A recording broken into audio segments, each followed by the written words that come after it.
টি-20 series সামনে রেখে চট্টগ্রামে ম্যাচ ভেন্যুতে ফ্লাড লাইটে অনুশীলন টাইগারদের। দিনে প্রস্তুতি সেরেছে আয়ারল্যান্ড। সকালে চট্টগ্রামে পৌঁছায় বাংলাদেশ দল। সিরিজ জিততে প্রতিটি ম্যাচে মোমেন্টাম পক্ষে নেওয়ার উপর গুরুত্ব দিচ্ছেন টিম ডিরেক্টর আব্দুর রাজ্জাক।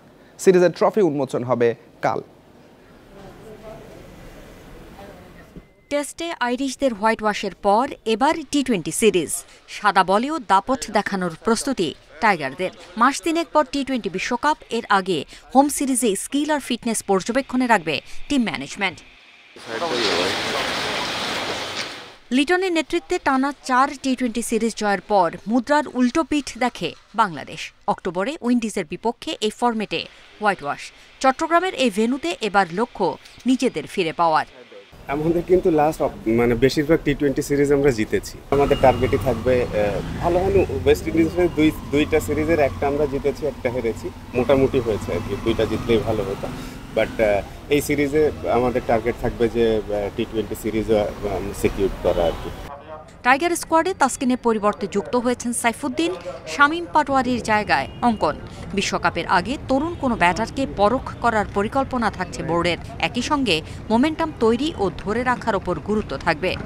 এটা মোমেন্টামের খেলা যেহেতু, তো মোমেন্টামগুলো যাতে গ্র্যাব করে রাখা যায় বেশিক্ষণ, যে টিমের কাছে বেশিক্ষণ মোমেন্টামটা থাকে ওরাই জিতে। তো আমরা চেষ্টা করব ওইটাই যে যাতে আমাদের কাছে মোমেন্টামটা বেশিক্ষণ থাকে।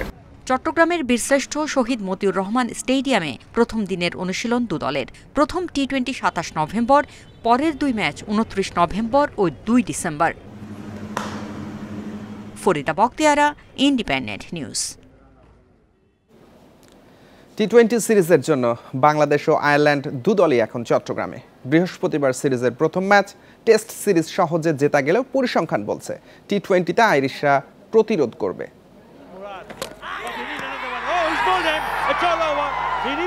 টেস্ট সিরিজে আয়ারল্যান্ডকে হারানো গেছে সহজেই, সিলেটে ইনিংস ব্যবধানে আর ঢাকায় 217 রান ব্যবধানে।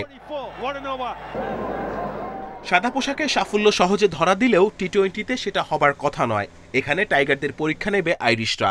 27 নভেম্বর চট্টগ্রামে সিরিজের প্রথম টি-20, পরের দুই ম্যাচ 29 নভেম্বর ও 2 ডিসেম্বর। টানা 4টি টি-20 সিরিজ জিতে আত্মবিশ্বাসে উঠতে থাকা টাইগারদের গত মাসেই মাটিতে নামিয়েছে উইন্ডিজ। ক্যারিবীয়দের বিপক্ষে ওয়ানডে সিরিজ জিতলেও টি-20 3 ম্যাচেই অসহায় আত্মসমর্পণ। হেড টু হেডে এগিয়ে বাংলাদেশ, আর দেখায় 5 বারই জয় পেয়েছে টাইগাররা। হেরেছে 2 বার, নো রেজাল্ট একটি ম্যাচ। আইরিশরা সোমবারই চলে গেছে চট্টগ্রামে, একদিন পর গেছে বাংলাদেশ। আবুধাবি টি10 লিগ খেলে দলের সঙ্গে যোগ দিয়েছেন সহ অধিনায়ক সাইফ হাসান। চট্টগ্রামের উইকেট বরাবরই ব্যাটিং ফ্রেন্ডলি, সে কারণেই উইন্ডিজ সিরিজে ঘটে বিপর্যয়। তবে এবার টেস্ট সিরিজে ব্যাটাররা রানের মধ্যে থাকা আশা জাগা নিয়া, ফলে দারুণ একটা টি-20 সিরিজের অপেক্ষা। Kamrul Hasnat, independent news. প্রথম ধাপে বাদ পড়লেও ক্রিকেটারদের স্বার্থে বিপিএলে যুক্ত হচ্ছে নোয়াখালী এক্সপ্রেস। ফ্র্যাঞ্চাইজি ফি দিলেও এখনও দেয়নি ব্যাংক গ্যারান্টি। নিলামের 5 দিন বাকি, তবে এখনও চূড়ান্ত করা যায়নি অনেক কিছুই। সব মিলিয়ে আবারও বিপিএলে বিতর্কের শঙ্কা দেখছেন সাবেক প্রধান নির্বাচক মিনহাজুল আবেদিন নান্নু। বিপিএলে নতুন মোড়, 5 দল থেকে বেড়ে হচ্ছে 6 দল। নোয়াখালী পাচ্ছে নতুন দল, যার নাম হতে যাচ্ছে নোয়াখালী এক্সপ্রেস। যদিও প্রথম ধাপে ফ্র্যাঞ্চাইজি ফি দিতে না পারায় তাদের বাদ দেওয়া হয়েছিল। এক দল পুরো 10 কোটি ও 4 দল 5 কোটি করে ব্যাংক গ্যারান্টি দিয়েছে এরই মধ্যে। নোয়াখালী দেবে বৃহস্পতিবারের মধ্যে। নিলামের বাকি মাত্র 5 দিন, এখনও কিছুই চূড়ান্ত হয়নি। ক্রিকেটার তালিকাও প্রস্তুত নয়। দলগুলো বিপাকে পড়ছে, তবে পরিস্থিতি বিবেচনায় মেনে নিচ্ছে সবাই। এখন তো সবচেয়ে চ্যালেঞ্জিং হয়ে গেল দল গুছানো। আপনার যে ড্রাফটটা কখন হয়, দ্যাটস ভেরি ইম্পর্টেন্ট। এবং প্লেয়ারদের মধ্যে প্লেয়াররা তো অলমোস্ট অলরেডি থাকে, যে কোনো দল ডাকলে ওরা খেলতে পারবে। যেটা বললাম যে প্রফেশনালি আমরা কতটুকু কাজ করছি এবং দলগুলি কীভাবে দলগুলোকে গুছাবে, দ্যাটস ভেরি ইম্পর্টেন্ট। এবং তাড়াহুড়া করে কিন্তু কোনো কিছু ভালো হয় না। এত অল্প সময়ে আমার মনে হয় না যে এত তাড়াতাড়ি দলগুলি ভালো মতো গুছাতে পারবে। গেল বছর বিপিএল ছিল অগোছালো। বিশ্বজুড়ে সমালোচনা হয়েছে 2-1টা ফ্র্যাঞ্চাইজির জন্য। এবারও সেই শঙ্কা থেকে যাচ্ছে। আয়োজক কোম্পানি আইএমএলও শেষ মুহূর্তে দায়িত্ব ছেড়ে দিয়েছে। তো এইভাবে আমার মনে হয় ভেরি ডিফিকাল্ট। যে প্রথমে 5টা দল নিয়ে খেলা, তারপর 6টা দল, আবার ড্রাফটও পিছিয়েছে। তো এখন ঠিক ওইভাবে বলতে পারবো না যে এখন সিচুয়েশনটা কোন দিকে যাচ্ছে। তো আমার মনে হয় যে একটা প্ল্যান করে সুন্দর করে আগালে আমার মনে হচ্ছে এটা ক্রিকেটের জন্য ভালো হতো। বিসিবির পরিকল্পনা 19 ডিসেম্বর থেকে বিপিএল শুরু করা। প্রথমবারের মতো সিলেট থেকে শুরুর ভাবনা কর্তাদের। 23 জানুয়ারি শেষ হওয়ার কথা মিরপুরে।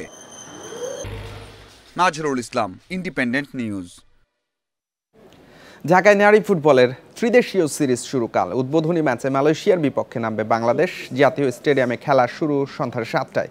সিরিজের আগে ভেন্যুতে 3 দলের অধিনায়ক ও কোচদের নিয়ে হয় ফটো সেশন। সংস্কারের পর জাতীয় স্টেডিয়ামে প্রথম আন্তর্জাতিক ম্যাচ খেলবে বাংলাদেশ নারী দল। ফিফা র্যাঙ্কিংয়ে 92 নম্বরে মালয়েশিয়া, বাংলাদেশ 12 ধাপ পিছিয়ে। নিজেদের প্রমাণ করার চ্যালেঞ্জ আফিদা, ঋতুপর্ণাদের। ব্যর্থ থাইল্যান্ড সফরের পর চট্টগ্রামে 22 দিনের ক্যাম্পে ভুল ত্রুটি নিয়ে কাজ করেছেন পিটার বাটলার। এই সিরিজে তার ইতিবাচক প্রভাব দেখতে চান হেড কোচ। অস্ট্রেলিয়ায় এশিয়ান কাপ আগামী মার্চে। এই ত্রিদেশীয় সিরিজ প্রস্তুতির সেরা সুযোগ বাংলাদেশের জন্য।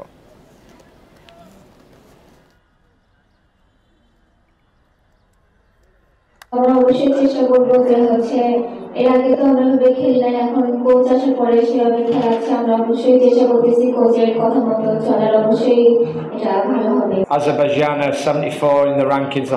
মালয়েশিয়া, আজারবাইজান র্যাঙ্কিংয়ে অনেক এগিয়ে। আমি বাস্তববাদী, এখানে জয় পরাজয়ের চেয়ে খেলায় উন্নতি করাই মুখ্য।